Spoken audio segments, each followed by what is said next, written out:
Hello, I'm Richard Marks, ASI's Research Director, and welcome to asiCast number 137. Today I'm chatting with Paul Donato, who's Chief Research Officer at the ARF. Welcome to the podcast, Paul. Thank you. Thank you for having me. Well, firstly, for our listeners outside of the US, can you give us an overview of what the mission of the ARF is, how it fits into the measurement landscape, and I guess specifically what your role is, what your mission at the ARF is? Sure. So the ARF was founded in 1936, basically by the ANA and the 4As, who felt that there was the need for an organization to really focus on science and research in order to enhance the art of advertising and marketing. So we have a long history, and in that history, I think we've been involved in several very important seminal research projects that help guide the industry. We are actually made up of three different organizations, SIM, MSI, and the ARF. And SIM is the Center for Innovative Media Measurement, very focused on kind of the nuts and bolts of today's media measurement. MSI, Market Science Institute, joined us just about a year ago. They really are our bridge between academia and the business community. And then the Advertising Research Foundation itself basically focuses on major research projects to support the industry. We also have a very active council program, which generates a number of research programs throughout the course of a year. And then finally, a knowledge center. And the knowledge center is basically a white glove service for a membership who may call and ask questions if they're doing a research report or an agency doing a pitch, and they need really essentially a review of everything that's known on certain subjects.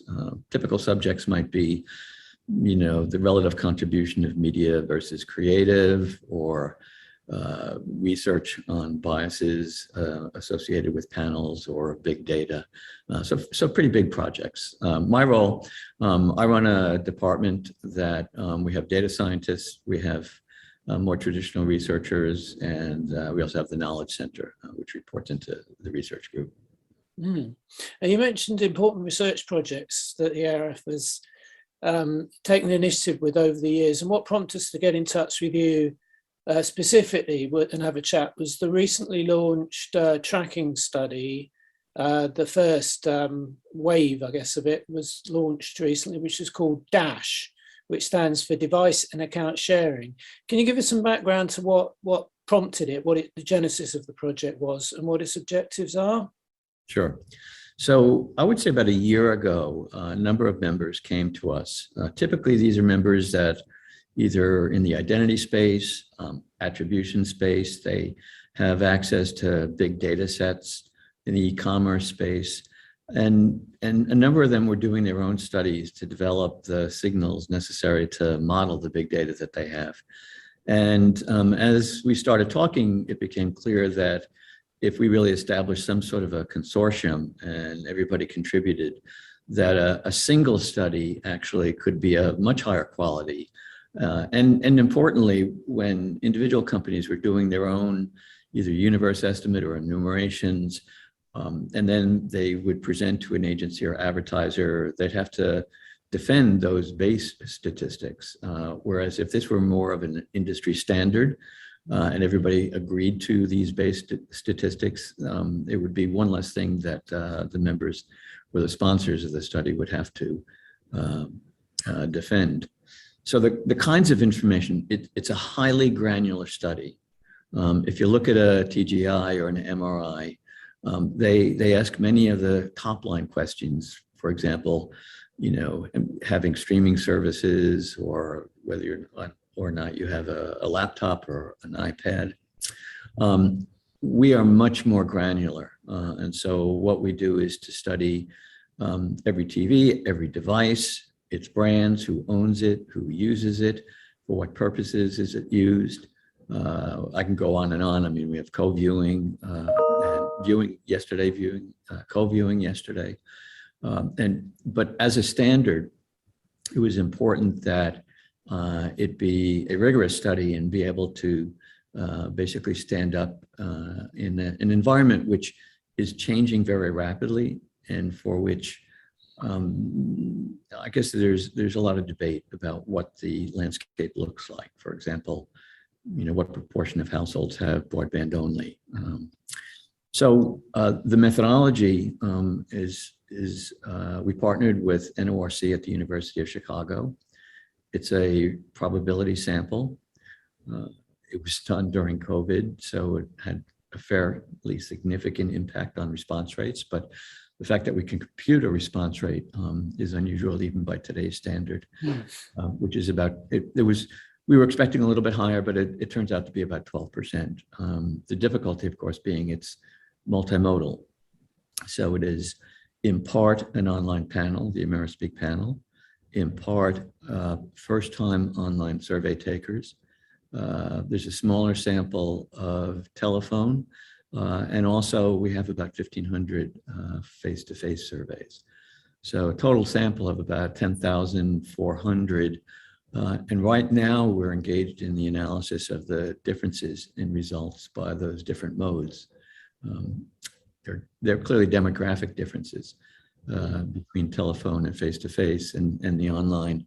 But so far I'm not seeing, in terms of some of the variables of interest, huge differences. But all that to say is it is a much higher quality sample than what typically an individual firm would be able to afford to do their modeling.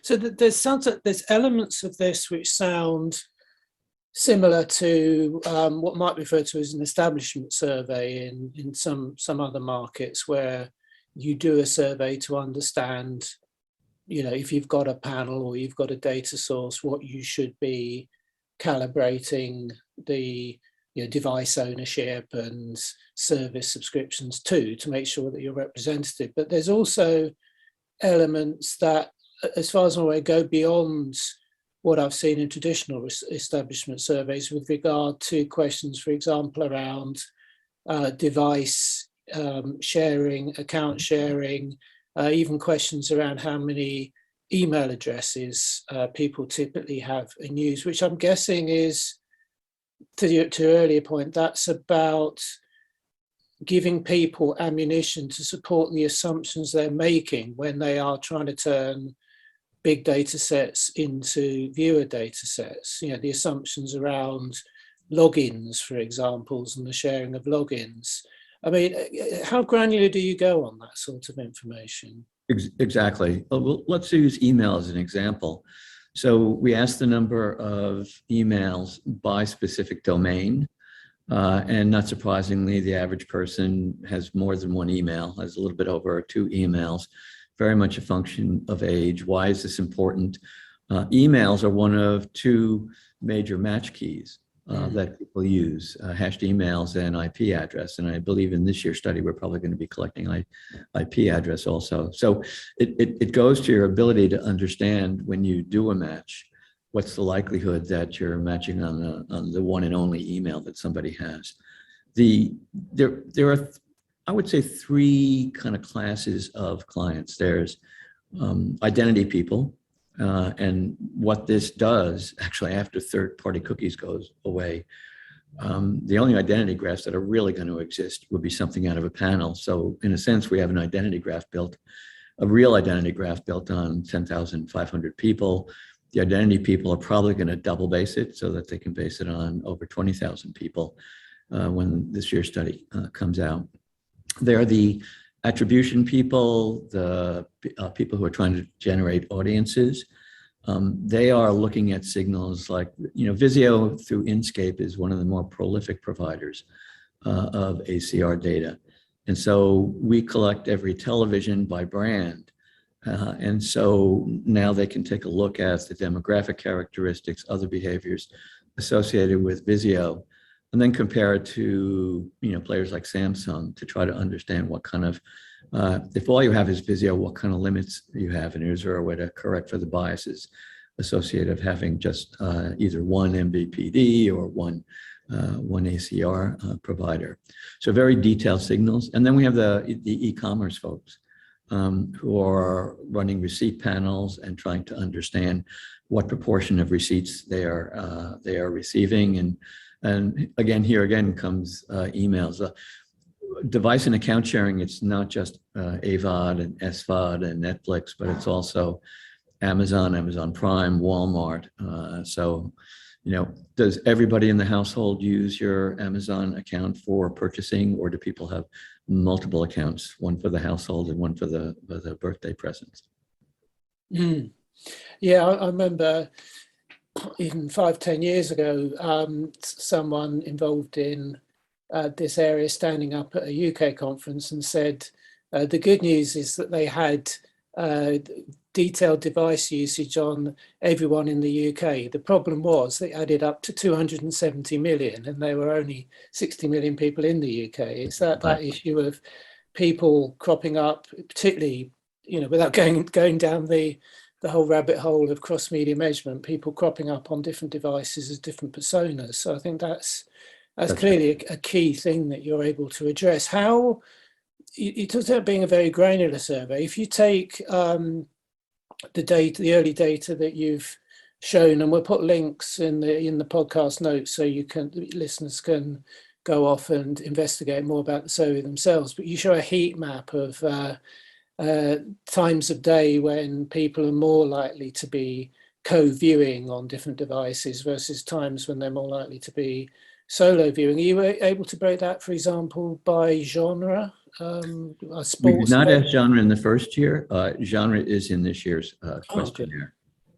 So we realized that would be an important variable to help people make the assignment. And the heat map is interesting because, not surprisingly, the larger the household, the more likely people are to be co-viewing.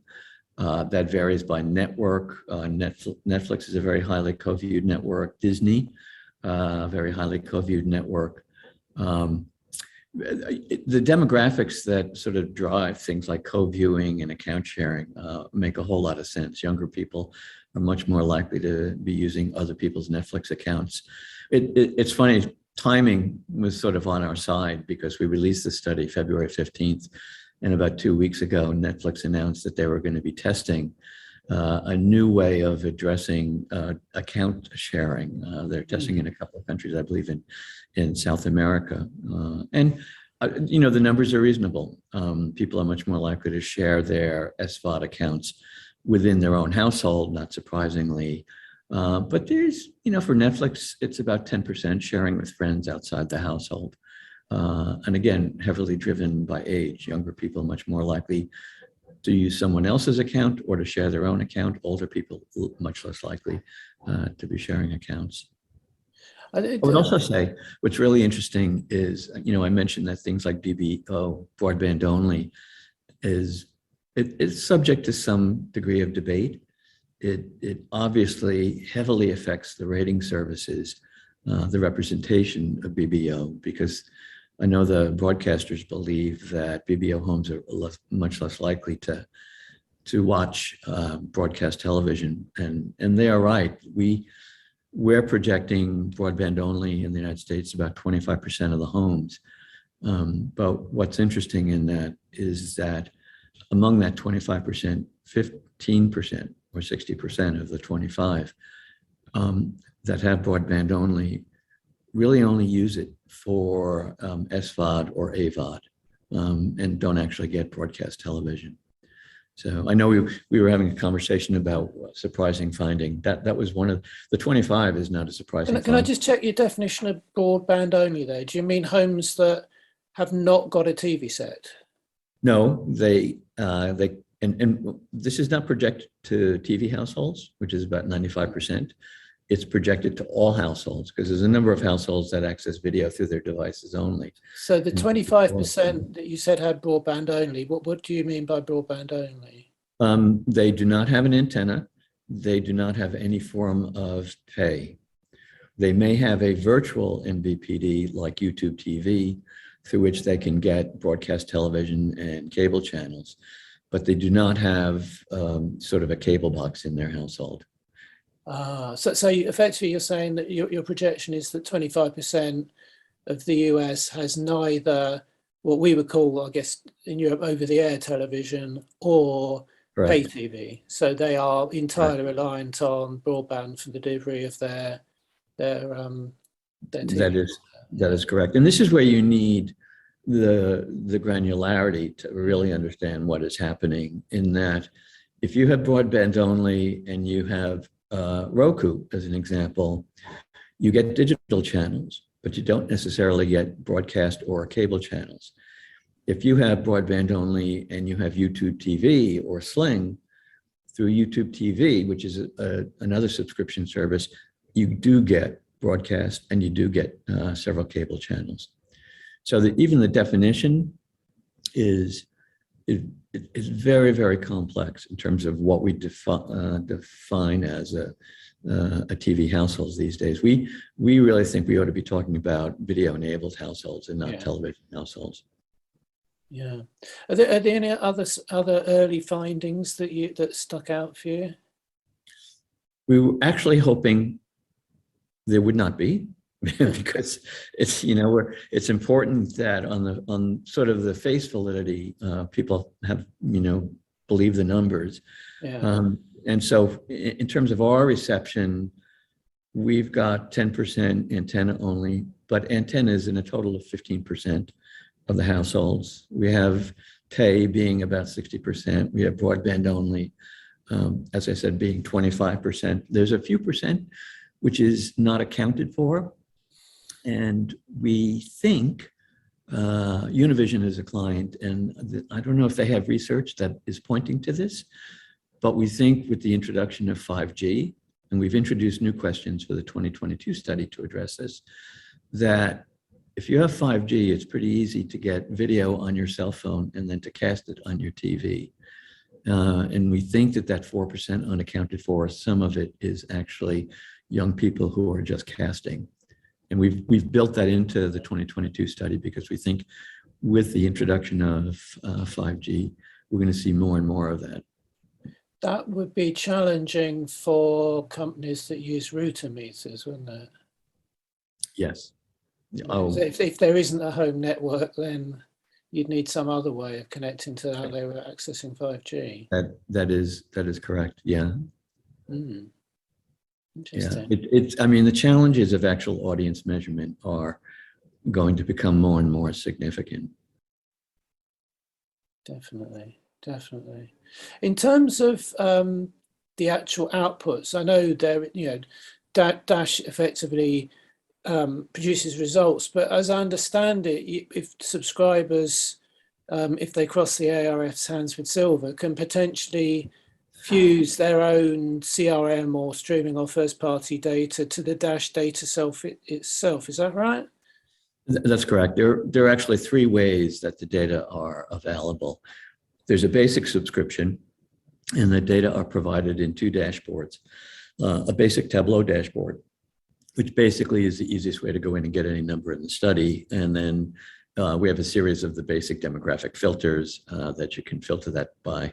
There's also in the basic subscription a Python-based dashboard, which is much more complex. You're not doing regressions or advanced multivariate analysis, but crosstabs, deep filtering.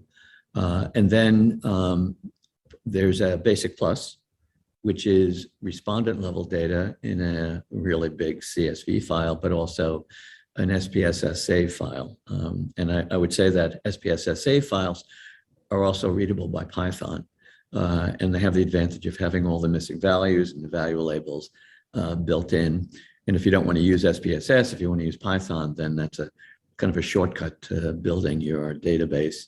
And then the third, which is really a platinum subscription, is matchable respondent level data. And right now the match key we're using are basically hashed email addresses. And in the 2022 study, since we're collecting IP address, we may be able to match on IP address also. Interesting.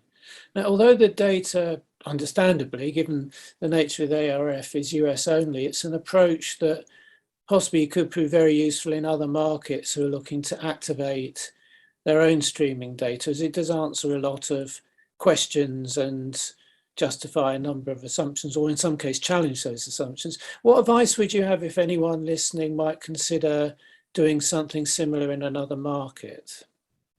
It's funny because I think about TGI being, very widespread across many markets, and there's the advantage you can directly compare, results.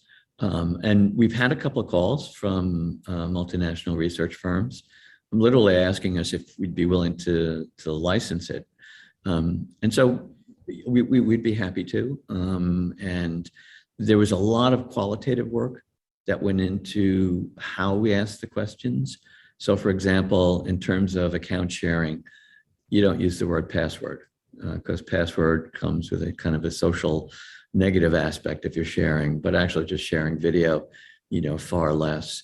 And so we would definitely help support other countries doing this. If that meant there was a role for us, great. And if not, then we still think it's a good thing if multiple countries had something which were relatively directly comparable from country to country.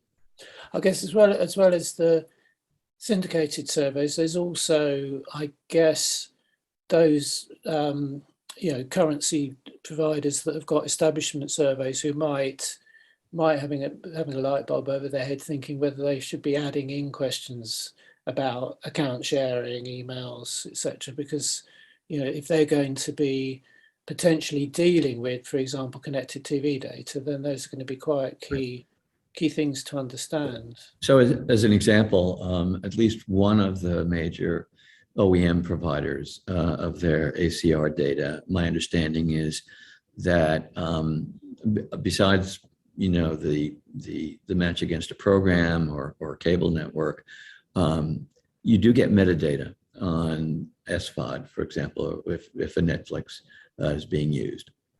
The data is not necessarily perfectly clean, just like set-top box data is not necessarily perfectly clean, but you do get signatures of the different SVOD services and AVOD services that people are using. And this greatly helps you in terms of either demo assignment to the household, the IP address, or even viewer assignment based on the profile of people who have the wide variety of potential AVOD and SVOD services. No, it does sound like a really useful tool to have available. I mean, also it's timely in the sense that there's a lot going on in the US market around widened investigations of different ways of doing measurement and different companies that are hoping to have a slice of the measurement pie, as it were. And there's also a lot of talk in the US market at the moment about alt currencies at the moment. And I think at least two of those are sponsors of Dash themselves, or at least people aspiring to be those. What's your take on, I mean, I guess it's a wider question, not just with your ARF hat on, but you're an experienced soldier in the measurement wars. What's your take on the current uncertainty in the US market? Could multiple currencies be the way forward, or would they be a recipe for confusion if people had a choice of 4 or 5 audience measurement figures from which to trade or plan? I think when I talk to the buying community, especially advertisers or agencies, I think there's a desire for, I'm not going to say one, but whatever the number is, 1 or 2 or I don't know, as much as 3, but strong currency. So something that is MRC audited and accredited. And by the way, a number of those other currencies you're talking about, my understanding is that they have applied or they are going through an MRC audit. So there's multiple companies being audited right now. But also there's definitely a willingness to use what I'll call support currencies. Many years ago, NBC used, I believe, Nielsen ratings, but they also made guarantees on qualitative data. And it's IAG, basically. And so there is a history of making secondary guarantees on multiple currencies. And I think that there probably is generally a desire in the market for that. In terms of the new currencies,